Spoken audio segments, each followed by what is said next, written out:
Morning, everyone. Morning. Morning. Nice to see you all. Feel free to have your video on or off as you choose. In the workshop section, it might be better for you to have your videos on because it's quite interactive. But at the moment, we're just listening to Sarah and Jaylan at the beginning, so it's entirely up to you. We'll ask you to keep your audio, so if you can be on mute at this stage, please. Nice to see so many of you joining us. Do pop onto the chat box, say hello, say your name, and do pop in just a word or a phrase that talks about how you felt during this lockdown period. Positive and or negative, whichever one you feel. Is everyone okay with my sound? Yes, I can hear you. That's fine. I can hear a fuzzing noise. That's all. It's almost like someone's got a garden sprinkler or something like that. Yes, for some of us, lockdown has been a positive experience. So please share that in the chat box as well. If you found this as an opportunity, but for a lot of people, it really has been a challenge. So do pop in those feelings of, whether it's overwhelm, stress, too much to do, how do you manage kids, home, you've had to turn your home into a restaurant, a gym, a workshop, entertainment space, a school, everything. So please don't hold back, because I think it will be an inspiration for everybody else the more that you pop onto the chat. If there's anything particularly personal that you want to share just with the panelists, then feel free to do that. You can share it just with myself or Sarah. There is a way of doing that. You just hover on the person that you want to do a private message to. I think that's fantastic. Roller coaster, you're absolutely right. There are, just when you think you're on an up, suddenly you go crashing down onto a low, don't you? And exhaustion, frustration, it's tough. But I like that, less hectic as well, that actually it's a forced pause, isn't it? So please keep sharing. How are we doing with... I've actually really enjoyed the whole lockdown experience. I've had lots to do, and it's just given me the opportunity to just focus on my list of things to do. Admittedly, I bought a house just on the Friday before lockdown, so wow. I had a lot to do there. But I had to sneak in and out because I was very aware of curtain twitchers next door. I was sneaking in and out because, of course, we weren't supposed to be going anywhere or doing anything, but the house was empty, so I was just going in there. And but I did have various people going in to fit floors and things, but they were on their own and I didn't see them. So that was fine. And other than that, I just did lots of admin and I did lots of exercise, going out cycling, walking, and bits and pieces like that. And I just did ridiculous things like cleaned my oven thoroughly, which took me about 2 days. And it's a job that I would never bother doing at the weekend or in my spare time. So I realised that I couldn't go out and do anything particularly exciting. So I thought, well, I might as well just do all those boring jobs I've put off. Well, thank you very much for sharing that very positive experience. Michelle, do put that into the chat box. And if I could ask you to mute yourself as everyone comes in, we get this sort of huge amount of noise if people aren't on mute. But thank you, because I think it's really interesting, isn't it, that lockdown, it's been a whole roller coaster of emotions, challenges, upside, opportunity, and it's a time to reset, isn't it? But it's, I think it's been very tough for a lot of people. So thank you very much for sharing that. So are we all there? I can see 14 participants. We're due to be 21, but I think we should probably start. People tend to arrive late, so don't worry about it. There's a couple of people.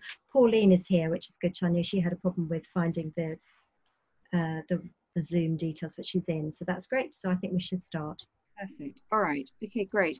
Well, I think everyone that then comes in, they can just admit themselves, can't they, Caroline? I don't know, Jaylan sorted it out. Is there a waiting room or have you actually opened it up for everybody now? No, it's a waiting room. and I'm just bringing them in. Okay, super. Thank you. All right. Okay, great. Well, I think on that note, we'll start, because there's a lot to get through, and this is a really great webinar. We've been really looking forward to this. And welcome. Welcome to you all. Thank you for joining us. Thank you for populating the chat box already. And today's webinar is all about gaining entrepreneurial strength and transforming your business. Now, we know a lot of you, but for those of you who don't know me, my name is Sarah Austin, and I'm the founder of the Really Helpful Club. And many of you will also know Caroline Edwards, who runs all of our events. And many of you will know Really Helpful Club. It's an online network that brings together positive and like-minded people to help and connect one another in our personal and business lives. And we're founded on an ethos of shared advice, trusted recommendations, and a caring community. And it's free to be a member. And with over 15,000 members, we are buzzing. And it's very interesting just looking at the chat, hearing some of the comments that you've made just now. We really are in an environment where it's very limited everyday human contact. And we found ourselves in a situation where we all need to rely on virtual contacts, online connections, but we need to trust what we're looking at. We need to trust what we're reading. So we need to belong to a trusted community. And what we found is that Really Helpful Club has completely come into its own in these last few weeks. And since lockdown, we've moved our very successful events program online, and we have an exciting lineup of events in the coming weeks and months, and it's allowed us to extend our reach. And in this vein, we've had so much demand to join our network that we've now launched into Surrey, Sussex and Hampshire with a dedicated team down there. And response has been extraordinary. And I think we're joined by Rowan this morning, aren't we, Caroline? So Rowan, if you're with us, please raise your hand, say hello, unmute yourself to say hi. And so if anyone's with us from Surrey, Sussex and Hampshire, you really need to contact our Hampshire team because they are building a fantastic network down there. And we've got so many exciting things planned in the coming months. So make sure you visit the website regularly, look out for our newsletters, and remember to contact Caroline about our events program. Every time I speak to her, she has another idea for a talk or webinar. So you're going to miss out if you don't check the website regularly. Now, I think as we've just been talking about, COVID-19 it's presented opportunity to some, but I think it's actually really posed huge challenges to entrepreneurs. And many will feel that they need to transform their business. And if you want to grow your business, you as an entrepreneur, you've got to grow first. And if a business has to transform, you have to lead the way. Personal growth is key. It's the first must of leading a successful business. Now, this morning, we're very lucky because we're joined by Jaylon Boyce and Nikki Swan, who are going to lead today's workshop. It's going to be really interactive. Having known these guys for a while, I know it's going to be energetic, so keep up, stay in there. And they're going to help you to develop a clear plan of action with a positive mindset. They both come very highly qualified to help us all. Jaylon comes with 15 years of consultancy marketing, combined with 8 years of owning and leading multiple successful businesses. And Nikki is a transformational coach and founder of Mindful Swan. She helps exhausted, high-achieving women. How many does that sound like that resonates with? She helps exhausted, high-achieving women connect with what they love and develop a fiercely positive mindset towards taking their own step. Now, just a quick bit of housekeeping, because they're going to take over in just a second, but a bit of guidance about format and timings. We have a soft finish at 12 o'clock, so this is going to last roughly an hour and a half. The Zoom call, so those of you who are real Zoom pros now will know that you can be seen because this is a video conference. But if you don't want to be visible, then please just switch the video off in the controls. It's going to be interactive, it's going to be relaxed and fun. And you should have received a workshop from us, and we hope you've had time to print that off and have this to hand. We're going to mute you if you're not already mute during the talk. And if you have any reactions, emotions, questions, pop them into the chat box. As Caroline said, either privately, if you want to do that, or to everyone if you're willing to share that. It really helps us, I think, as bringing this along to have that engagement. And if nothing else, just to know you're enjoying yourself is always a great boost. Now, one thing is we're taking a recording of the talk, and we will send this to you, but this is on the proviso that we register everyone as members of Really Help the Club. And this means that you'll receive our newsletters, but you'll know that you can always unsubscribe if you want to do so. And anyone that explicitly doesn't want to be registered must tell Caroline by email, please. And with that, it gives me great pleasure to hand over to you both, to Jaylon and to Nikki. Over to you. I'm going to mute myself.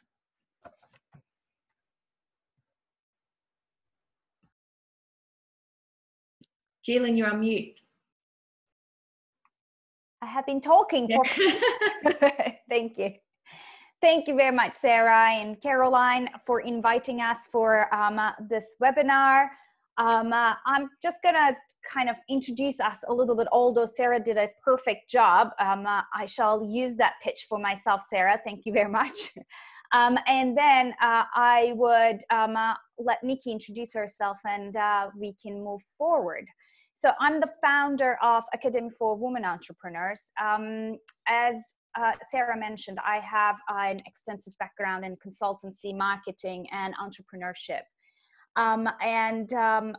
When I had enough of corporate life and opened my own business 8 years ago, I was still working for corporate businesses. And then I was able to take the leap of faith about 3 years ago and decided to put my know-how, expertise in the hands of entrepreneurs.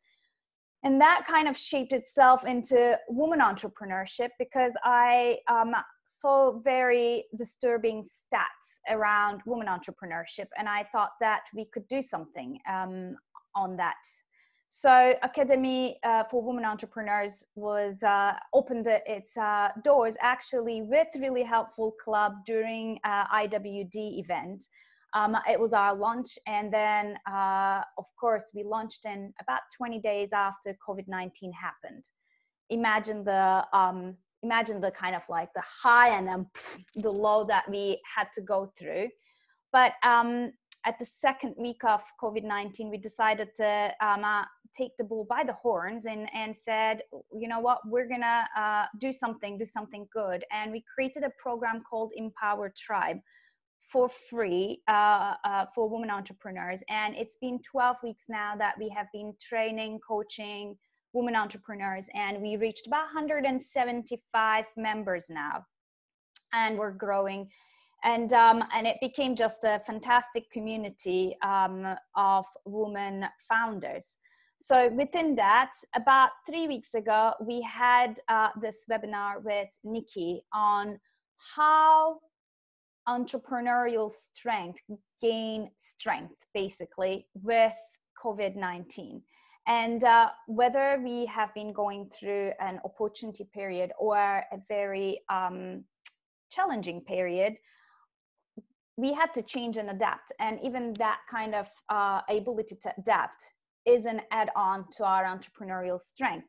So we kind of sat with Nikki and did a whole brainstorming and decided to kind of bring together certain concepts that we wanted to explore with you. So before I pass over to Nikki, I'll just tell you how this is going to run. This is going to be a very hands-on workshop. So first question that I would like to ask is, does everyone have the worksheets that Caroline had sent? And if you don't, can you please pop on that? Yep, that's it, Alison, thank you. So if you don't, can you please pop in the chat box, and then we can try to find a solution to that. Great, I think everyone has. This is amazing. This is a studies course. Amazing. I love it. So I'm going to pass over to Nikki, and then what we're going to do is we're going to split you into two groups. One will be ran by Nikki, and the other one will be ran by myself.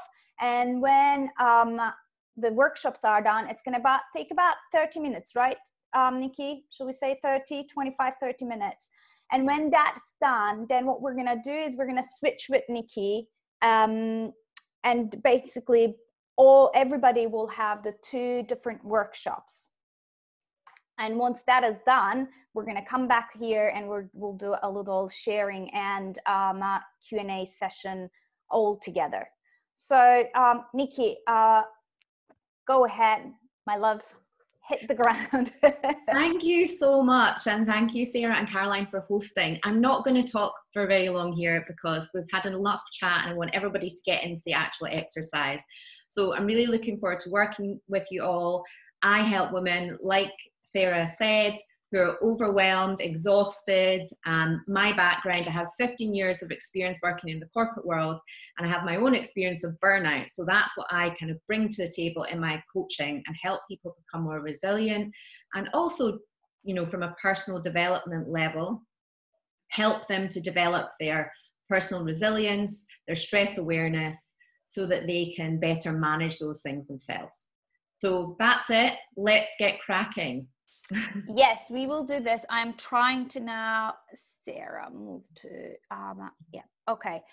And perfect. So I'm just trying to do the breakout rooms. So we have 2 workshops. The first one is about control, the zone of control, what you can control and what you cannot control, and how to move from there. And it has a lot of positive psychology elements in it and transformational coaching elements in it. And this is going to be led by Nikki.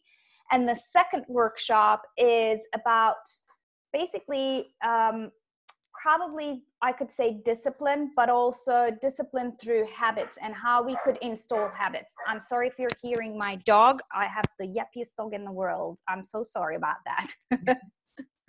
So I'm going to now fly you off to your rooms, and then I'll join room 2. I'll see you in an hour or so.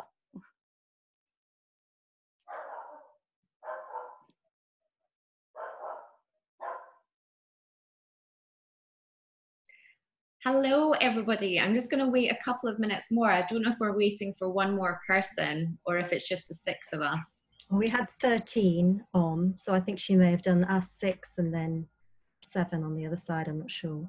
Okay, fab. So I'm just going to write down the time so I don't run over. And before we start, ladies, I'd just like to do a very quick exercise to help us feel a little bit more relaxed. So I'd like you to just where you are, raise your shoulders towards your ear and really scrunch them up tight, and then let them go. And then do the same again, scrunch them up tight and let them go. And again, one more time, scrunch them up and let them go.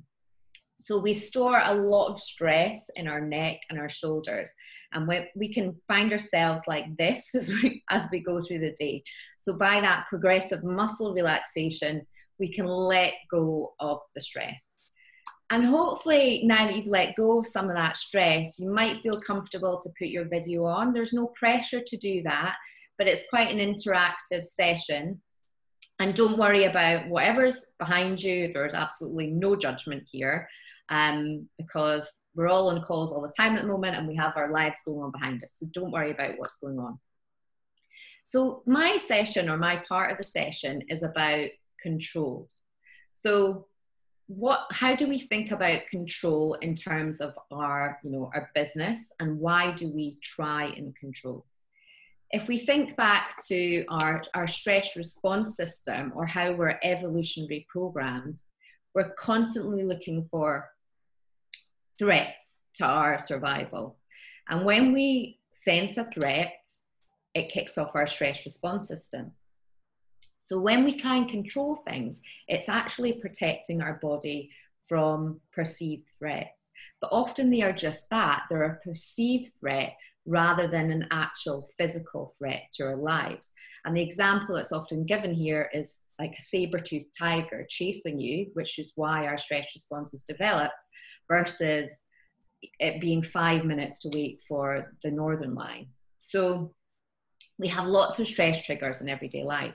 And when we run our own business, we can get in a mode of perfectionism. So hands up if anybody has experienced or is acquainted with perfectionism at some point. So, oh yeah, Flora's saying she's got very bad broadband, so don't worry. Okay, don't worry. Well, you can try it out and see how it goes. And if it, we can try it again if you get knocked out. So yeah, so perfectionism is also part of control. But the problem with perfectionism is that if we try to control everything, and as somebody that's an entrepreneur, you're obviously your own copywriter, you're your marketing, you're your salesperson, and you're the person that's actually doing the work. And often when we start out, we may have to do all of those things because we don't have the finances to outsource them all. But when we become so perfectionist about everything, we lose sight of the bigger picture. And we can spiral into, like, down a sort of the death spiral, is called, of stress, where something is stressing us out and we become more and more and more stressed on the stressor, and we lose sight of the bigger picture. So in the worksheet that Jalen and I think Caroline sent out, don't worry if you don't have it, because we can use it in you can just draw some circles. There are two circles. So there's one on the left, which is the control zone, and the one on the right, which is the out of control or the uncontrollable. So I'd like you to take a moment to think about something in your business or your life. And I mean that because it could be the fact that, you're homeschooling your kids, or all of your kids are back from university, or the fact that you're with your partner 24/7. Those personal things really affect our business too. So it could be either personal or it could be very business focused. But I'd like you to think about something that's stressing you out. So you may have that in your head. And there's a list of questions here, but what I'm going to do is get each of you, if you feel comfortable, to come on and talk through it. It's a little bit like a hot seat. So I'll coach you through the question, and then everybody can hear everybody else's dilemmas and the things that they're going through. So once you've got that thing in your control zone, the thing that's stressing you out, I'd like you to think about what you can control about it and what you can't control. So, we often lose sight of this, the differential between what we control and can't control, and we just get really, really stressed out about things. And I use the analogy of, if there's a thunderstorm outside, you don't go outside and shout up to the heavens, oh my God, stop raining. I mean, you might, but it's not going to be very effective. But you would think, okay, what can I control here? Well, I can take an umbrella, or I can change my clothes, and I can go out in the rain. So it's a similar thing. And likewise, if you're stressed out about your social media following and that you don't have enough followers, well, you can't control how many people follow you, but you can control things like how frequently you post or how much you interact with your followers. And those things might then have a knock-on effect. So if we can let go of what we cannot control, then that gives us a focus that we can then develop a goal on. So if I could ask somebody, if anybody would like to volunteer to go first and to unmute themselves and maybe talk through, if you feel comfortable to do so, talk through your challenge and what you've put in the control zone about that challenge. Michelle, I can see you. I'm lip reading, but you're on mute. Okay. Can everyone hear me? Yes, I can hear you. One of my biggest challenges, I would say, is the isolation, because I work from home on my own. Mm-hmm. And I've run my business for 7 years now. I refurbish properties for landlords. So tenants move out, we move in, do the refurbishment, or sometimes it's just painting and decorating, and new tenants move in. But I work from home, and my biggest issue is isolation, because it does get a bit lonely. Mm-hmm. It's probably not a very healthy way to live, and I think it affects women more than men, because I've spoken to guys that work on their own from home, and they seem quite happy with the whole thing. But I think women are slightly different creatures, and they like interaction with people. And certainly the last full-time job I had, which finished in 2008, working for somebody else, I loved the whole thing of having work colleagues around me, and that interaction every day, and having a bit of banter, office banter, and that sort of thing. So that's one of my biggest problems. But I have looked into the possibility of sharing office space, but then I have to justify spending several £100s a month just to sit in somebody's office, and it may not be very nice. Anyway, the ones I've seen online, a lot of them look a bit grotty. And I mean, one of my other biggest problems is finding clients. So I have been drip fed in the past. I've been drip fed clients from certain estate agents, but then these particular agents suddenly introduced a fee. So every client they gave me, suddenly they wanted 15% of the cost of the project. Mm-hmm. Now that obviously eats into my profits, and if I added their 15% to my percentage, which varies from job to job because I sort of project manage everything and I have my guys doing the job, the extra 15% adds far too much to the cost. And I just wouldn't get jobs then. So I can't work with those agents anymore, because I just wouldn't get the jobs after adding their 15%, because we're talking about £50,000 jobs sometimes.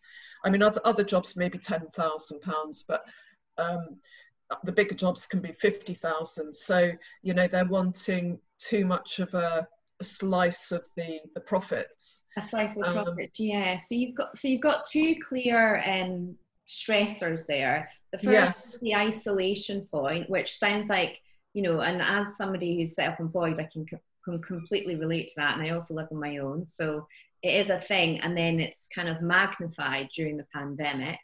But then you've also got this challenge in terms of finding clients, and then that there's an additional challenge in there in terms of this, like, commission that you pay. So if I could ask you, if right now at this moment, which one of those is causing you more stress, or you would like to focus on in this exercise? Well, ridiculously, it's probably the isolation. Mm-hmm. So I first of all ask you, why is it ridiculous?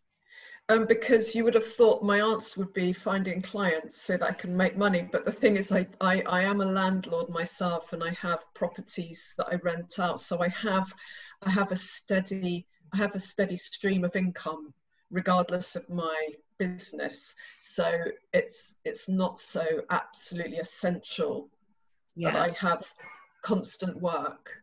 Okay. Because I have that protection. I have that regular income from tenants. Yeah, absolutely. So if we think about the isolation, look, obviously, you know, the uncontrollable aspect is the fact that we're in a pandemic. We cannot control that. But what could you control right now? And again, that's not going to be office space, because certainly immediately that's probably not going to be viable. But what could you do today that you can control that would help you with this issue of isolation? I don't know. And actually, I'm not talking about isolation just since COVID, to be honest with you. This has been isolation for 7 years since I started this business. You know, sitting in my little office that you can see at home. So this is nothing to do with the COVID thing, to be honest. Mm-hmm. So I don't know.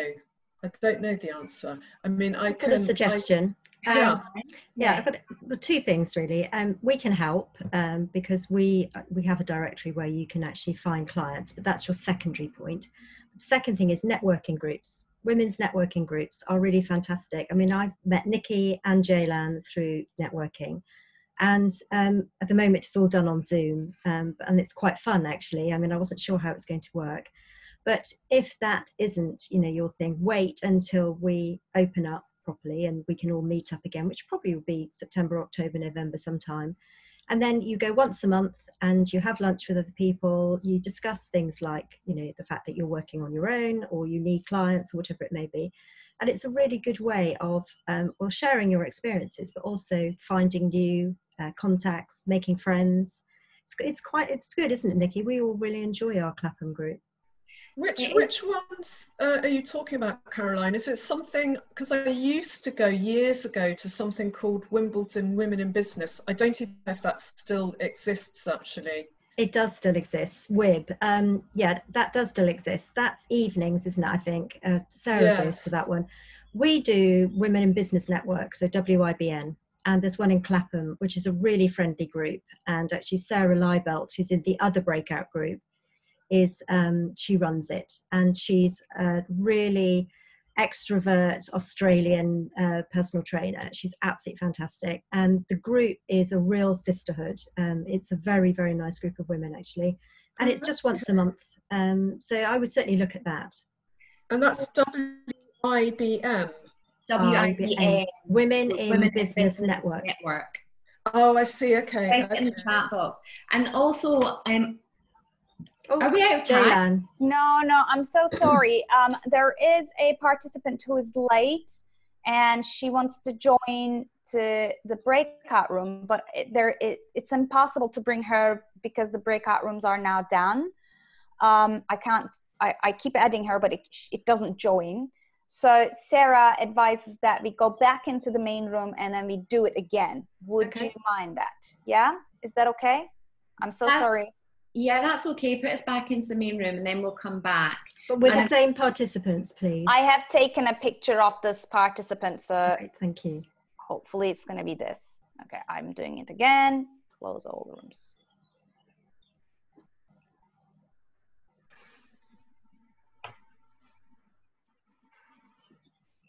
So, Flora. Okay, we're going to do it again. Thank you. I'm sorry. I'm really sorry. Don't worry. These are like technical hitches that happen in this sort of new virtual world that we're in, and we just have to deal with it and be resilient and accept. Right? What's not controllable, not controllable. Exactly. Can't control the technology. It's how you deal with it. Yeah, exactly. Traveling for a start. That's the first thing that's like really the last 14 weeks. Character building. So yes, are we before we go back back to our respective rooms, are we all here? So we need to just check that we have Flora and yes, hello Flora. Flora's here and Liga. Thank you so much. Sorry. Oh, don't worry. No. Right. Okay, so I'm hoping that now we're gonna have this. Nobody go anywhere. Okay, let's see now because I'm just checking against Anastasia, Caroline, Pauline, Flora, Michelle, and Nikki will be in room 1, and the rest will be in room 2. Okay, right? I'm right? Ready. Yeah. All right. Fabulous. Bye. Thank you. Teletransportation. Yeah.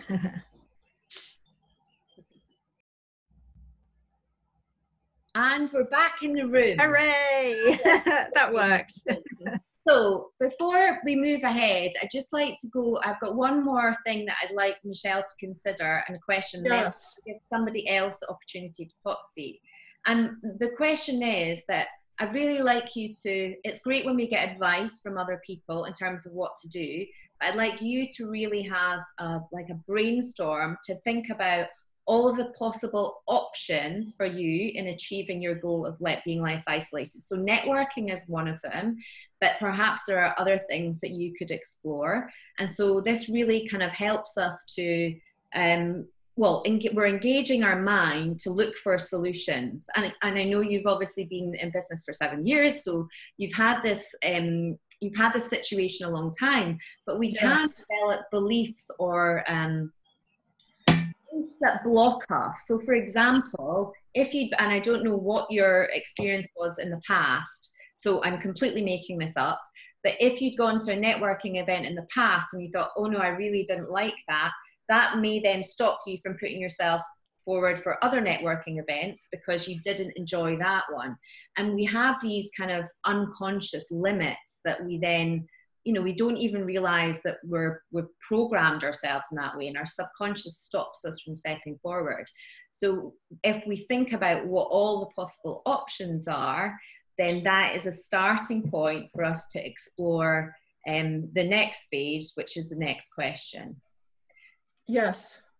I mean, I've been to many networking events in the past. I mean, some are better than others, yes. I did a whole year of WIBN in a different group and hated every single one. And I'd come out and I'd phone my husband and he'd say, why do you keep going to that? Every time you come out going, you've had the most miserable 2 hours of your life. And then I was about to give it up completely. And someone said, oh, just try Clapham. You'll really like the group at Clapham. I arrived, I burst into tears at the first one because it was such a positive experience in comparison to the rest of them. And I'm a complete convert. So keep going until you can. Which one were you going to before though, Caroline? I'm not going to tell you that, I'm afraid. No, so it just depends. Yeah, I mean, it just depends on the group of people, doesn't it? And also depends on who's running the group, is my Who's running the group? That is the biggest indicator. Anastasia made a really good point, which was in the chat, which was mine. The charity has started focusing more on the self-employed and have some work plans on their website to help beat freelancer isolation. So that's not something that I've looked at, but I think I will, because, you know, I help people with this kind of thing, and I'm also in the same situation myself. So it's always good to kind of have those kind of new ideas. Yes, I mean, the only other thing I've thought of, Nikki, possibly is having a partner.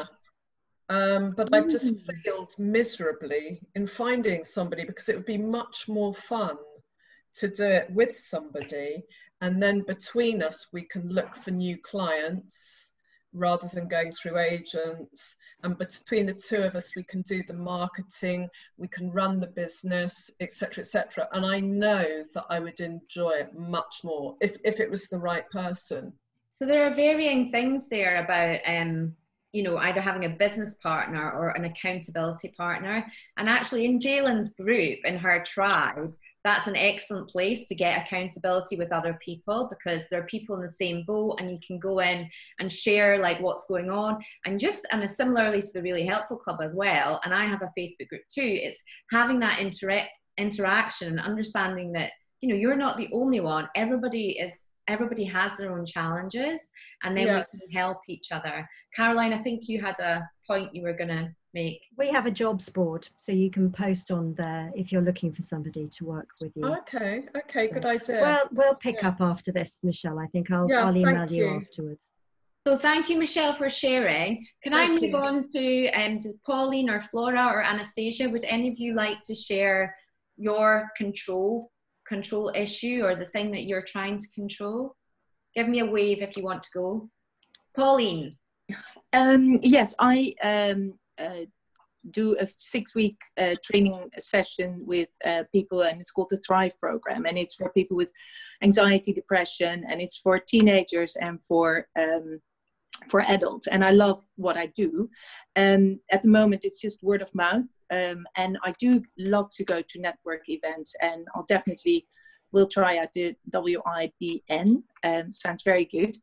But I should really connect with schools, do webinars, do presentations, and I know exactly what I do to myself. It's in between my ears, but I just have to learn to push myself out of my comfort zone. Because when I one-to-one with clients, I absolutely love it, and I've got great results. But my 17-year-old OCD boy who overcame within 6 weeks his OCD completely after years of going to all sorts of mental help, he said to me, Pauline, why doesn't anyone know about you? So that's what I need to do. So I have to get out of my comfort zone and start doing these webinars. Yeah, so that's great. So the thing that's the non-controllable for you is word of mouth, because we can't control when somebody talks about us, but we can control our marketing and the way that we, you know, join groups or interact. So I guess for you, you know, the second question is, what are your options to achieve your goal? And you've highlighted one is to attend calls like this. So I would ask you, are there any other ways that you can achieve your goal of getting to more people? Yes, I've started with Instagram, so I'm trying to really push myself to post a little bit more. I also feel that I find it hard to ask, especially after this Corona time. So many people are struggling with financially, and to ask for the money. But I know it's worth it, so that's another obstacle that I create for myself. But the marketing, via social media, and I think I should connect with schools as well, because I'm sure there are lots of children coming back to school who will find it hard to settle into normal life again.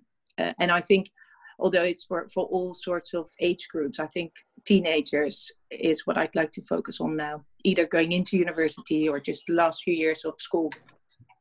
Fab. So you've got a clear kind of target audience there, and you've got a lot of ideas of what you can do. So they're going towards to approach schools, and also this idea of doing more marketing on social media via Instagram.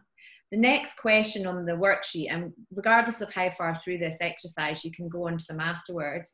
So that would be what might get in the way. So if we think of our barriers, what might get in the way of you going on Instagram or reaching out to schools? Well, a little bit what Michelle said, it's just working on your own, where you have to be your own motivator. It's easy to just let it slip, and to think like, well, you know what, I've got enough clients, I feel my day-to-day life, I've got my own children, but it's just almost that I have to remind myself, even though of course I'm charging for it, I also do it for the teenagers out there. It's an educational program. They will learn for the rest of their life how to manage their thinking better, because no one teaches us if things go wrong, if your partner dumps you, or if you don't get the results in your exams, how to manage your thinking. And it's just a relatively simple 6 weeks program where they teach themselves. They do all the work, and I coach them through it. Yeah, which is fantastic. So you've obviously got something that you're really passionate about here, and you've got ideas about how to advance it, the Instagram, social media. But like Michelle, you've got some of the same challenges there. So I'd ask you, what can you do to hold yourself accountable? So you talked about the struggle with motivation. What can you do to hold yourself accountable? I'm trying to keep my a journal, to just have it right in front of me, like, what are my goals? Why am I doing this? So, but it's always so nice that you are now asking the questions. Whereas, and to be honest, I do that a little bit with my clients who have anxiety or depression or phobias. But I see now how nice it is that someone else asks you the questions, and then you feel a little bit more accountable. Yes, and we do when we speak out or verbalize whatever our challenges are. So again, and this is a suggestion which you could take or leave, but perhaps joining a business group, again, like Jaylan's or my Facebook group. And often in those groups, you'll have at the beginning of the week, you can type in your goals. And then, on Friday, you have to come back and tell people if you've achieved them. And just by having that level of accountability, it can really help motivate us, because we have to generate our own motivation, as you said. Yeah, sounds good. Fab. So we'll move on to who wants to go next. I think we've got about 15 minutes, maybe 10 minutes left before we wrap up. Flora, would you like to go next with yours, or Anastasia, depending on broadband challenges? I can have a go. I missed the first bit, but I think it was about control zone and out of control. Is that right? Yes. So if we think about when we get stressed out, we often really focus on what's stressing us out, and we lose sight of bigger picture. So if we can think about something that's stressing us out, and then think about what's not possible to control about it, and then what we can control. So in Pauline's example, and Michelle's a little bit too, was this word of mouth idea. Now, we can't control who talks about us, but we can control our marketing efforts, how often we join other groups, how often we reach out to people and tell them what we're doing. Okay, well, I have just a bit of background. I have a catering company, which is slightly decimated at the moment. Oh, So that must be really tough. I haven't worked since, well, the end of March. But what I have done is I am upskilling with Tech Pixies in social media marketing and digital marketing, so that I've been looking at trying to find a way of maybe giving online tutorials with my catering and stuff like that. But actually, as we've seen here, my broadband width is so bad in the country that I'm actually now thinking of a new direction of actually managing social media accounts. I will have enough knowledge, and I've taken on to on a month basis as a freebie to see if I can grow their Instagram accounts and following. So something completely different. I was originally in marketing for a huge but you know, analog hands-on marketing years ago. So that's what I'm doing at the moment, and I have accountability buddies, as you say, in the group, which is brilliant because it's pushing me and her, but it's a real roller coaster and a minefield, and I don't know when my actual physical business will come back, so I'm focusing on that to keep myself going, really. Yeah, which is amazing, and what a pivot. Like, there's lots of people talking about pivoting, and that's fantastic, and you're using the skills that you've already got from marketing. And there's this idea of, you know, the things that we can't control. We often get so caught up in thinking about our future and making plans or worrying about the past, but actually if we're just in the moment and doing what we can today, that can be a really powerful thing. So you've already done this course. I'm on it now. It's another 5 weeks. So you're on the course, and it sounds like you've already been looking at options because you consider doing, you know, your catering idea from home, but the internet that you've got doesn't. It's not going to work. I thought when I started this course that might be the way forward, because I would upskill enough to be able to be proficient, but actually, you know, from where I actually live, it's not going to work. So I'm thinking about, as I say, I've taken on a couple of Instagram accounts. I love Instagram anyway because it's very visual, and I've been doing it a lot with my catering company, putting the word out there. And they give you all the other platforms to learn, which we'll see. Maybe Facebook will be one as well I work on. But I, you know, I'm really interested in podcasts as well, but I haven't got to that yet. I think the way forward for me is somehow I need to go online to future-proof my business, even if I work a bit, you know, because my business is so hands-on and so word of mouth. So, you know, and now I suddenly realize I don't have an income. And I've had this business for 13 years and I know it really well, and it does really well. You know, it pays for the children, you know, it pays for everything. So it's a huge shock, but I have managed to sort of think, okay, well, even if I'm learning and not earning, something will come of it.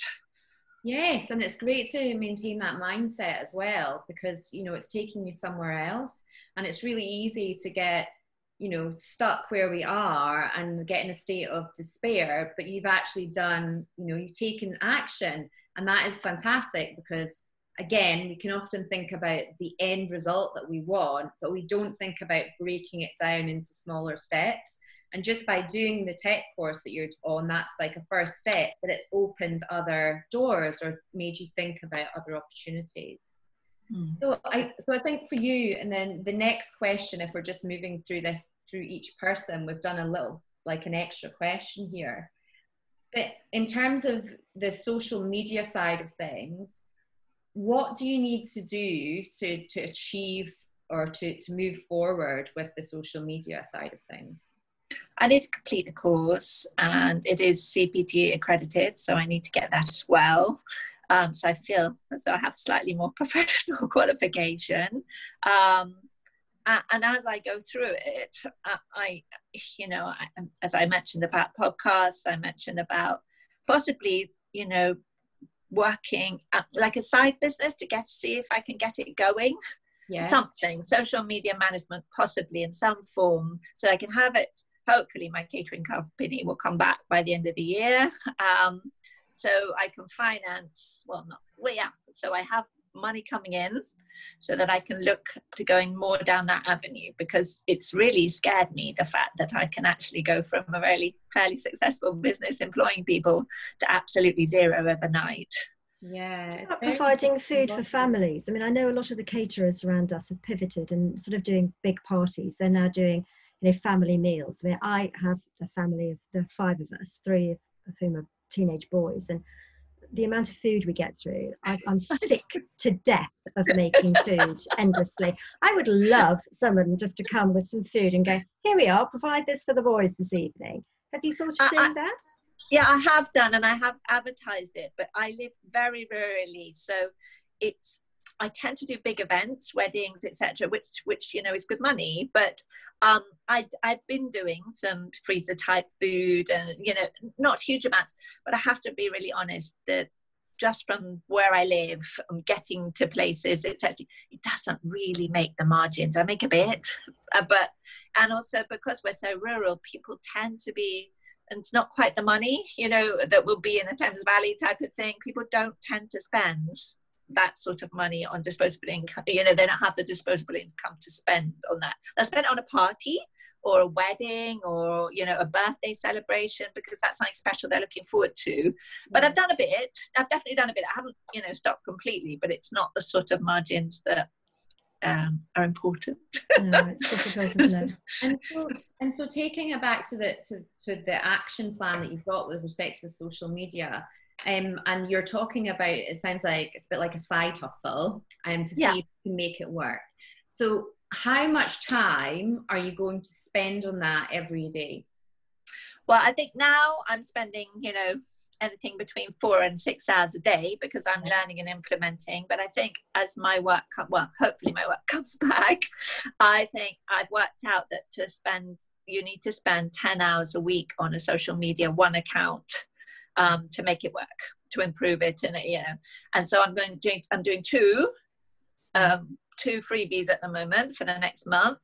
And then maybe that will lead to something else, and my own. And so, yeah, my hours and days are still really, really full. Yeah. Okay. So 10 hours a week. So that's on each account. You've got 2 accounts. So that's 20 hours. Yeah. And do you have anything that might get in the way of that? Or do you have any barriers to allowing you to spend that time? At the moment, no. But when my work comes back, you know, I will be pushing myself. But I don't mind that, because, you know, I have a team, and hopefully I can bring my team back. But I can't at the moment, because, you know, it's not possible. The work's not there yet.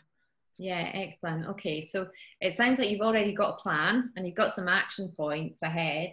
And so, you know, you're already kind of started it as well, which is the last question. You know, when will you start? So we can all, you know, we can all read things on social media, or it tells us about being stressed or overwhelmed, and we think, oh yeah, I'll do that. But when do we actually get down to actually doing it? And this is another point where having an accountability partner is really powerful, because when we tell somebody else that we're going to do it, then we're more inclined to do it, because we're being held to that goal. Before, I think we've got a couple of minutes left. Anastasia, did you have anything that you wanted to run through? Hi everyone, can you hear me? Yes, we can hear you. It's been great listening to the things that the other people on this call have said. Every lady on this call is much further in her journey than I am at the moment. So it's nice to learn from people that have run their business for a while, and their insight is really, really helpful for me. I just started in September, and my business, the most essential part of my marketing is getting face-to-face with people at networking events. Mm-hmm. So I started with a lot of steam in January, but it's I've really had to find different ways to meet new people. Obviously, this is one of them. I'm doing a Women in Business networking event tomorrow, which I'm really excited about. Brilliant. It's an online one. So I think for me, the challenge right now is to find the right people that I can work with and really bring value and do it right for them, because it's a hard time. And because my business is around branding and marketing, Mm-hmm. It's very easy to, people are getting bombarded right now from everyone trying to help them through this critical time, you know? Yeah. So I think for me, it's that now starting to pick up my networking again and try to build a client base that I can continue growing. That's the idea. Does that make sense? Yeah, that absolutely makes sense. And I think as well, we in terms of mindset, there are these very real challenges that we're facing. And yes, people are being furloughed and people are being made redundant, which is all really terrible. But there are also people out there that still have money. And there are also people that are coming into this online world that really need help with branding and marketing. So I think that, you know, there's definitely an audience out there, but it's finding your way to get to that audience.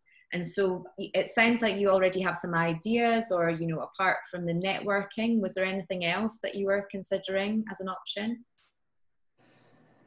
I think the issue I've had in the past few months is really nailing down who my ideal client is and who will be the person that will benefit from my services the most. I think I'm getting a better idea now, so I'm moving towards social enterprises and entrepreneurs. Mm-hmm. Now, the inherent issue with that is that a lot of times my clients don't have the budget to be paying for someone to you know, write for them or do a branding exercise with them. But I really think that with the right way and by creating value for them, even if right now it's just about networking and helping them out in different ways, then it might pay off a little later. Some social enterprises have money, but again, it's such a, I've really picked an audience that, you know, it's not the client that has money. It's not someone who has the resources to just be paying someone to build an intranet for them, for example, which is one of my specialties. Entrepreneurs don't have intranets, and a lot of social enterprises don't either. So sort of put myself in a weird corner. I don't know what to do. Yeah, and so I think it's really exploring that, and then, you know, looking at all the options. And certainly in social, and I was about to say social entrepreneurship, the social enterprises, you know, that is a situation where, you know, money may be tight, but perhaps you could use the work, and this is a suggestion that you can take or leave, obviously, is whether you can use your other work to support the work that you do with social enterprises. So using, you know, that obviously makes you love that stuff. How can you use your other work to support that? And so, like you said, a lot of people are using this time to be visible and maintain their visibility. And it's, you know, it's said, look, nobody has a crystal ball and can tell you exactly what's going on. But a lot of the big marketeers are saying it's really important to be visible at this time, because whoever's been visible are those that people will remember when they come out the other side of it. And we will come out the other side of it. This is just, you know, a situation we're in at the moment. And yes, I very much doubt things are going to go back to exactly how they were, but the situation that we're in is very kind of today, and so it will change. So if you think about maybe the branding and marketing side of things, I'd ask you that maybe you could explore your options around that, whether that be visibility or even perhaps getting new clients.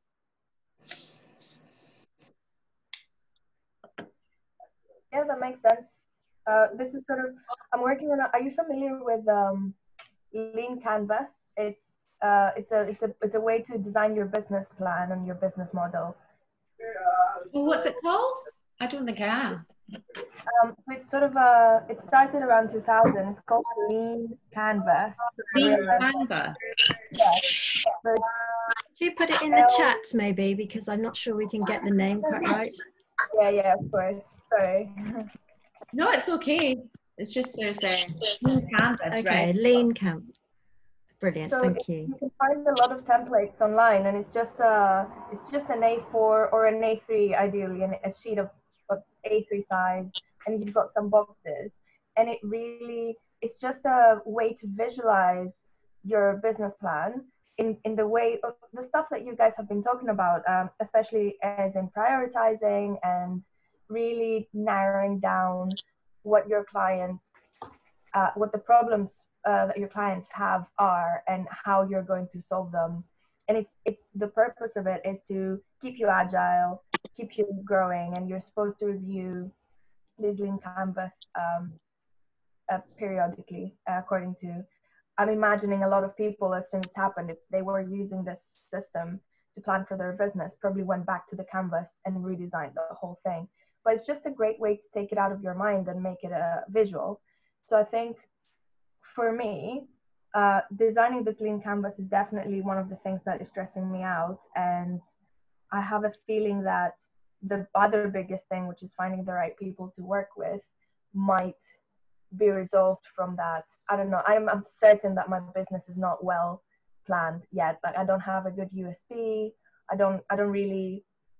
can't articulate what it is about me that people would want to buy yet. Okay, so one thing I'd say there is give yourself a whole big chunk of self-compassion, because I think any marketeer or business coach is going to tell you, you have to have a USP, you have to have your ideal client. But sometimes you only get to that through the experience, you know, it's a very experiential thing. And I know we're running out of time here. So, but yeah, so, you know, let it flow, do your lean canvas, and maybe make some goals around holding yourself accountable to the time that you spend on that. That sounds great. Thank you. Thanks for sharing. Hello. Hi. Are you done a little bit? Yeah, that was our last one. Okay, great. I'm gonna move you then. I think we will have to push a little bit this one and go a little bit faster. Just tell me how much time. 20 minutes. 20 minutes, okay. That's okay, fine. Yeah. Great. So I'm gonna move you now to breakout room 2. See you, Nikki. See you.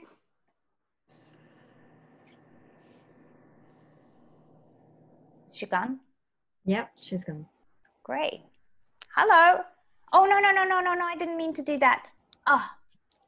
We're all going and we're going to come back again. Okay, not to worry.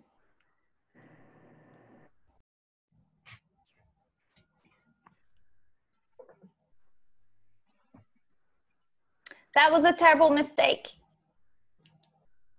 Okay, we're back in the breakout room now, aren't we? We're back in the main room now. Oh, okay. Yeah. So sorry. This was a mistake. I clicked on the red button.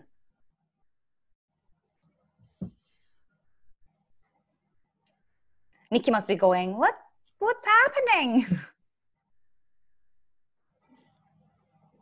How was your workshop? Yeah, really useful. I think, yeah, people, really useful. Yeah, they really concentrated on what they wanted to achieve and, you know, what the issues were at the moment. So yeah, hopefully we've helped each other. Yeah. Okay, I am so sorry. This was not supposed to happen. And I just clicked the wrong button. So okay, I'm sending all of us again in the rooms. I'm so sorry about that. Worries. Don't worry, again, these things happen. We just have to roll with them. Click the wrong button. Okay. See you.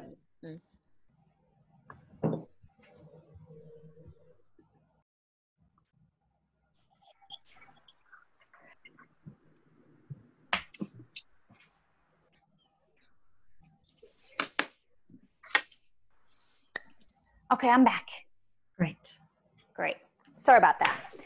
So I know that this workshop will be a little bit more kind of pushing the control side of things and installing controllable habits and discipline in either a part of your life or in your business. That's to you to decide during the workshop. So you have this sheet, right?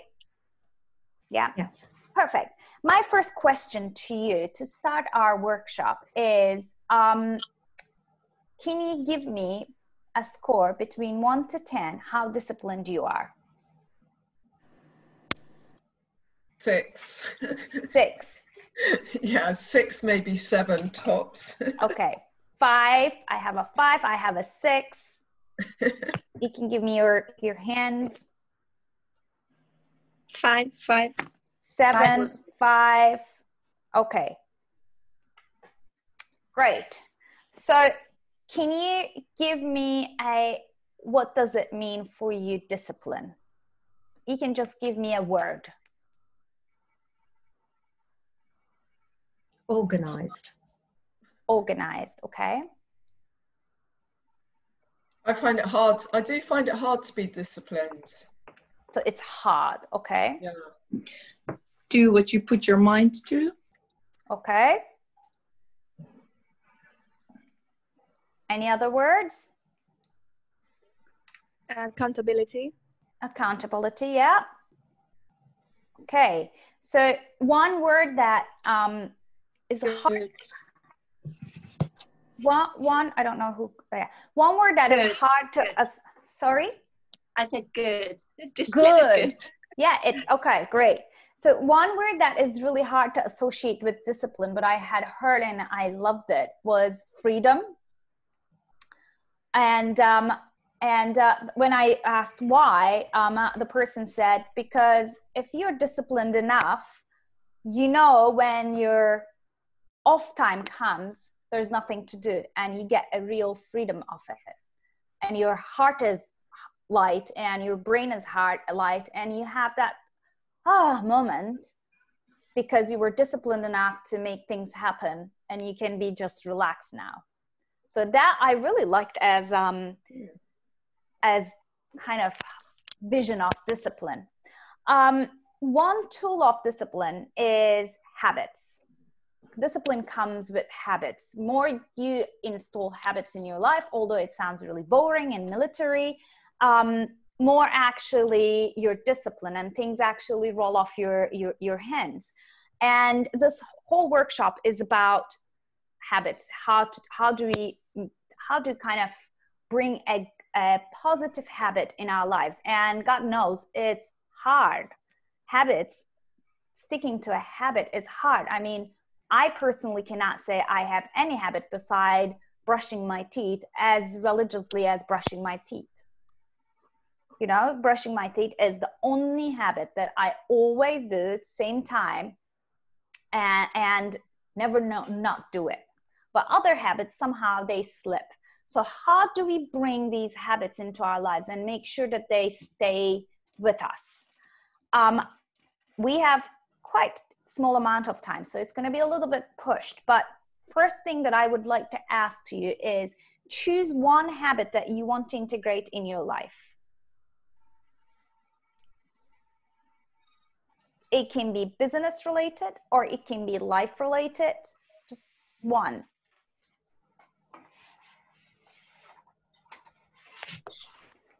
Continue my daily exercise. I'm doing it already, but I really have to visualize how I feel afterwards. Great. Okay, perfect. That's a great technique of accountability as well. I want to go to bed earlier, 3 days a week. Okay. What does it mean earlier? Before one in the morning. Probably 11:30. Okay. Okay. No, 11:30. I want to be in bed. I want to be in bed by 11:30, 3 times a week. Okay, great. Okay.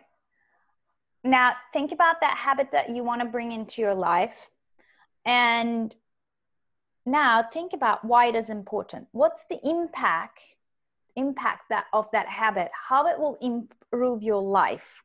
How it will improve your business?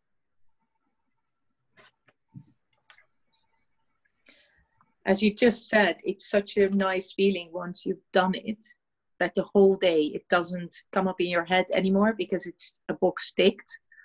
And if only I could have many more habits like this, then for me, it's an exercise. Yeah, so it's a feeling of accomplishment that the habit brings to you. That is a positive thing in your life. What else? What are the positive things that habit will bring into your life? Well, I think exercise generally makes you feel good. I mean, I normally on a Tuesday morning, funnily enough, I cycle with a girlfriend every Tuesday morning, and we've done it since 2014. And on the days that where I've cycled first thing in the morning, I feel good for the rest of the day, and I feel much more energetic and much more driven. So I would say definitely exercise creates that feeling of, it gives you energy and drive. Great. And what is your habit that you want to install, Michelle? Well, I'd like to do more exercise at the because prior to COVID, I used to do a few classes every week at the gym. And of course, the gym's closed. And I started at the beginning of COVID, I started doing a lot of YouTube classes. And I got into the groove with those, but I very quickly slackened off and thought, oh, I can't be bothered, and well, I'll just do a bit more walking today, and oh, I'm cycling tomorrow, so that's fine. So I've really slacked off, and I'm struggling to get the motivation to do those classes, because I have to sort of move sofas and things in my sitting room and move coffee tables, and so it's a bit of hassle. You definitely need to meet Sarah Liebelt, because she's the one who runs the WIBN group you were talking about. She's also a personal trainer who's doing free Insta lives on a Saturday morning, but she's also doing personal training sessions, and she's fantastic. She's in the other group, unfortunately. Yeah, she's in the other group. Definitely the person to speak to. I'll do an intro after this. Yeah. Okay, great. So again, it's the health benefit of that and mental benefit of sports. Okay. Yeah. Does anyone else would like to share what is your habit that you want to install, and what is the real benefit in your life? Mine is office hours, but that's just not realistic. I'd love to do office hours because it would create more peace of mind. I'd be able to put my phone away at 6:30 and say, right. But it's not going to happen, because people book into webinars at 10, 11 o'clock at night, and they need the Zoom details. So it's a fallacy at the moment, but it would be great. I'd love to know that I could just put the phone down and not have to look at it until the next morning. Okay, so now I have another question. What are the real factual barriers that it's not possible? Why it's not possible? Well, because other people book in at the last minute. You know, that's the purely practical thing. If people booked in for this morning, last night at 10, 11 o'clock, and, you know, I've got to make sure that they've got the details, because otherwise it's going to inconvenience not just them, but you know, if they haven't got the right details at the right time. So it's a tricky one. There is something called HubSpot, which sends automatic mails. We'll talk about it, Caroline. I'm going to free your life. Please do. It would be great. Yeah. So if that's just the real barrier in your head, there is a solution for that one. But for others, for your physical exercise, what is the real barrier that will prevent you, or that is preventing you to do your exercise or your current, whatever the habit that you want to install? And when I'm saying factual barrier for the exercise, it would be, I broke my leg. You know, it's kind of that factual. I think the key thing with exercise is if you've got something in your diary that says Monday night, 7:30, body conditioning class, you just, you literally just get changed and you just do it because it's in your diary and you don't have to think about it. Whereas at the moment, I have to think, maybe I should do one of those YouTube classes this afternoon. But it's not in my diary. It's not a class. It's not where I'm doing it with someone else. And I think where other people are involved, it's far easier. So like my Tuesday morning cycle ride with my friend, I just know 8 o'clock Tuesday morning, I know that my friend is going to be coming to my house and we're just going to get on our bikes and we're going to go. So I don't really have to think about it. Okay. So we're going to come to that. That's because you installed a habit and you installed an accountability partner. Yes, exactly, which makes a huge difference. Yeah. But what you're saying in terms of, oh, it's not in my diary. Actually, is it really a real factual barrier? Is it really like your diary? If there is no diary, you cannot do it? No, it's a perceived one. Yeah, it's a perceived one. So there are factual barriers, which are, damn, I mean, I really need to find a way to around it because it's there. Or there are perceived ones or emotional ones, which are, as you said, more motivation, or oh, I don't think that I can do it, or whatever the talk that goes in your mind. So Yes. in terms of your factual barriers, how many of you have real barriers, real factual ones? No. Okay. Then I would give you another question. Would you be able to score how realistic is the habit that you want to install right now in your life between 1 to 10? And Caroline, if I gave you a tool that would allow you to automatize your emailing system. And it's perfectly possible. I could put my phone down. 9. Yeah. 9. Yeah. 9. Okay. 9, 10, 8. Yeah.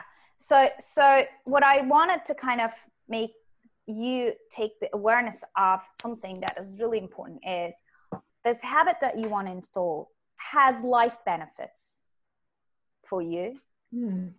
And the barriers that are actually in your mind. And once that is achieved, and we'll see how we can achieve them, it's actually 100% possible to have that habit, right? Cool. It's often just sheer laziness. So the second thing that I'm going to ask you now, what you need to do is, what is the most achievable version of that habit? So when I say most achievable, for example, you might want to do exercise every day, but the most achievable version might be, you know what? Let's start with 2 days a week.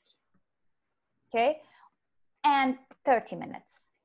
This is the most achievable version at this moment. Caroline, maybe you want to stop at 6. Maybe you say to yourself, let's start with 6:30, you know, and a soft phone, like checking my phone till 7:30. That is like, what is the most achievable version for you in terms of installing the habit that you want to install? 2 days a week. Try it 2 days a week, and that'll work up to 3 days a week. What is your habit, Flora? Going to bed earlier. Yes. Okay. So you want to go to bed earlier 2 days a week before 1 o'clock. Yeah, I do. 11:30, you said. I want to do 11:30 at least 2 days. Well, 3 days I want to do, but I think I can do 2, and I'll work up to 3. And okay. It's to give me an extra work hour in the morning. That's what I want to achieve. Okay. So what I would say is, now what you need to do is think about those days. I'm not saying you got to think about it right now, but think about, okay, you know what? I can do this on Thursday and Mondays. Every night I'm going to go at 11:30. Yeah, that's achievable. I want you to be able to say detailed version of your most achievable habit. Yeah, I can do it.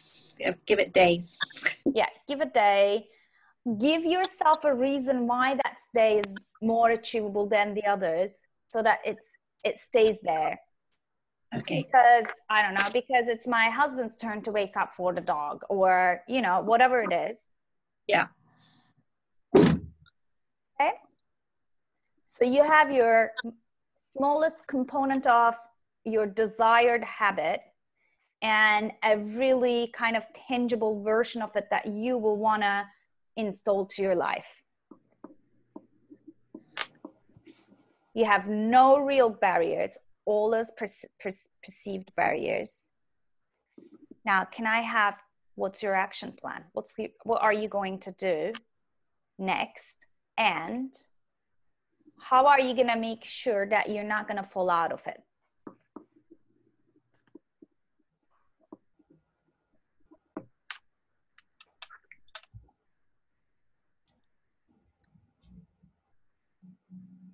I think for me, I've got to learn to trust the system. So I'm a bit of a control freak. So if I send the email out, I know it's gone. And so I have ticked that box. If I'm relying on an auto email system, it's having trust in that will work. And people will therefore know where they need to be at whatever time. So I think I've just got to trust the system. Would it be also an option that every time that automatized system sends you also a mail? Yeah, that would be but that would just increase my inbox by about 1,000%. So I'm not sure about that either. I could try it for a certain period, and then when I was convinced that that system was working, then I could come out of the being notified. Yeah, definitely. Yeah, good idea. HubSpot. Put it as HubSpot. Yeah, it's a CRM system. Okay. Yeah. Yep. Someone was saying something. I think I'm going to get my daughter to be my accountability buddy, because I can't get to bed before that time because my teenagers are not in bed, and 2 of them are still meant to be sort of home learning at the moment. So I'm going to get her to look at the boys, but so I don't have to do it after that time. Accountability is key, right? Accountability partners are key to, for example, Michelle, you installed your wonderful habit. It's been 6 years that you're doing it. Yes. Every Tuesday. It's because you have someone that knocks on your door, and then you cannot let her down. So accountability partners, one, and Pauline was talking about it, visualizations. When you're like at that moment where you absolutely don't want to get out of that bed for the workout, and you absolutely are freaking out because you need to send that mail, but it's 6:30 and you know that you need to be religious about the habit and you want to close the computer, just take a step back and visualize, okay, what's going to happen when I'm going to close it, and how am I going to feel, and how am I going to feel after the workout. So that's a really good way of not falling back, right? Who has a great other tool in terms of not falling back, not letting go with the habit? Well, it makes me feel better when I exercise. I know that much. Yeah. It's satisfying to tick that thing off, tick the box, as it were, once it's done. Yeah. And I definitely feel better after exercise. Yeah. And you going back to why it's important for your life? Because it just makes you feel better, and it makes you feel more motivated generally. Yeah. And I think once isn't it 90 days if you can get it into your to be a habit? Is it 90 days repetition? 40 days to kind of really install a habit. Now it's more you do it, better it gets, and it depends on how difficult was the habit, how it depends on the impact in your life, the benefit that you're feeling of it. So it has all the different components, but it's more or less 40 days. You got to stick to it, and you got to do it as you said. Okay. So find your accountability system that will allow you to not fall back to the normal ways. I'm conscious of the time. It's 5 to 12. Yeah, I am now doing the same thing. So on last questions, what would be how committed are you in terms of giving it a go for 40 days to the habit that you want to install out of 10? 8. 10, 8. That's great. 8. Great. All right. Thank you so much. This is the end of our habit and discipline workshop, and I am going to now fly us back to the main room. See you. Great. Thank you. Thank you.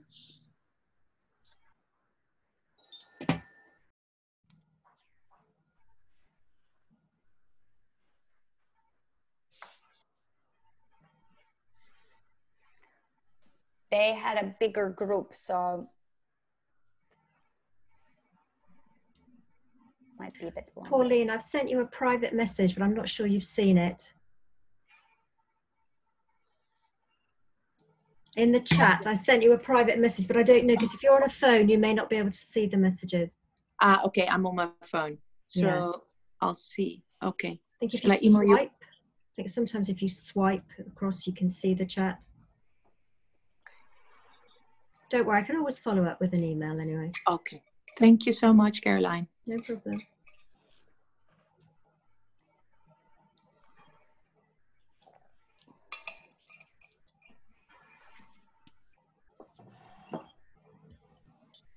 I'll come back. Thanks. Thank you. Thank you.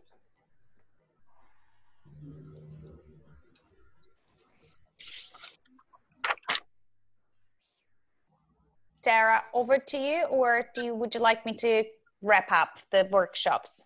Well, I'm very happy to wrap up, but is there anything that you want to share before we do? And does Caroline want to? I can't see Caroline. I'm here. Yeah, I'm Hello, here. Caroline. Yeah. Hello.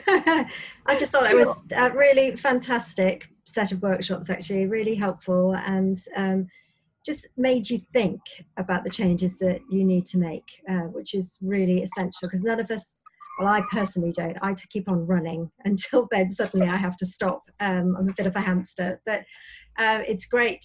It's great to actually sort of sit back and think, right, what do I need to do to improve, which is super. And there's lots of good recommendations between people. So Sarah and Michelle, Sarah Leibelt and Michelle, I will definitely put you in contact with one another at the end of this, because I think Michelle would really benefit from getting to know you, which is great. Anyway, thank you both. It was just brilliant, Nikki and Jaylan. Well done. Thank you so much. Yeah, just to kind of close up on the workshops, we really hope that you found it useful. Drop us a line if you have any questions. We're here to help. And I will just pop here Academy for Women Entrepreneurs website, where you can register for the Empower Tribe. It's still free, and there will be always a free membership with a lot of content, training content, and access to certain webinars. So please, please, please join us. It's a great community of women entrepreneurs. We have a WhatsApp group, etc. So a lot of sharing going on there as well. When's your next session? The next session is tomorrow. Yes, and it's about sales. So if you want to go hard from soft skills to hard skills, come to our way.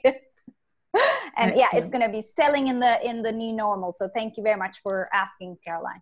Yeah, it's a really good thing to be part of. I've watched a lot, and I've attended some, and they are really useful. So it's well worth just signing up and just getting all this free information. It's fantastic. I think some of them, I attended one on you ran on cash flow, yeah, Jay, and it was really good, because we all know, we can run about, and at the end of the day as a business, cash flow is what keeps us going. And if you run out of cash flow, you've got a problem. Yeah. And so I thought that one was really good, because you came into it with common sense, some practical help, and you went away with a game plan. So very good indeed. Okay, well, I think we'll look to bring this to a close, but thank you very much, Nikki and Jay, for just sharing your insights and sharing your knowledge. And I loved the sessions about habits. I love the session about taking control. And Nikki, I want to just nick the analogy you made about going through a forest. And how you cross through a wood full of brambles, and the first time you do it is really, really hard, and we know that it's really hard, but the more that you do something, the easier it gets. And I think that is so pertinent to life, and also to your business life as well. So I hope that everyone's come away with a few practical steps to move forward. And as they've both said to you, you can always get in touch with them, you can sign up to Empower, and you can benefit from their sessions. So that's absolutely fantastic. Just to reiterate, we're going to send you the recording from today. We're going to register you as members of Really Helpful Club if you're not already in our community. And as ever, please contact Caroline if you've got any questions, and join us for our next event. I wonder, Caroline, if you want to just mention what we're doing next week on LinkedIn, because yes, I think that might be very relevant here. Yeah, we have a fantastic LinkedIn expert speaking next Tuesday, so the 30th. The 30th. And she's called Lisa Unwin, and she's one of the top voices in LinkedIn. She's amazing. She posts most days and very insightful. She's going to talk to us about how you can use LinkedIn for brand development, which if you have your own business, it's just absolutely essential. So she's really approachable and will be a fantastic speaker. So that's free of charge. So it's, again, like today, something where you will learn a huge amount, and it's for nothing. So, you know, please do register. Is it And next perhaps week? that's the Next 30th week. next It's week. the 30th, yeah. And Caroline, given we've got a few parents on board, do you think it's worth just mentioning the workshop on the 8th of July as well? Yeah, so the 8th of July is a teen talk, really. It's to deal with how things have changed for the younger generation. So, so many of them have been out of school since March, how they're going to cope with transitioning back into the school environment, whether or not you should get some tutoring to sort of stem the flow, then also how you can cope with going off to university in these very difficult times. If you've graduated, how you can find a job, find an internship, how to manage your expectations, you know, because they're obviously very different to how they would have been 6 months ago. So we've got a panel of speakers, and we're hoping for one more who's going to join us. And it's going to deal with everything from practical to the psychological element, because obviously mental health is such an important part of thriving in this environment. So yeah, do join. Again, it's going to be a fantastic panel. So plenty of useful stuff. So thank you so much for joining us. Thank you for engaging with us and for everything you've brought to the workshop today. It's really very much appreciated. And with that, we'd like to conclude by thanking our speakers, to Jaylon, and to Nikki, and to thanking you for your time and for attending. And we wish you a lovely sunny day out there, and get out and enjoy it. Thank you very much. Thank you very much. Bye, everyone. Thank you. Bye. Bye-bye. Bye. Thank you. Thank you very much. That's been brilliant. Oh, Brilliant. Thank you. Thank you.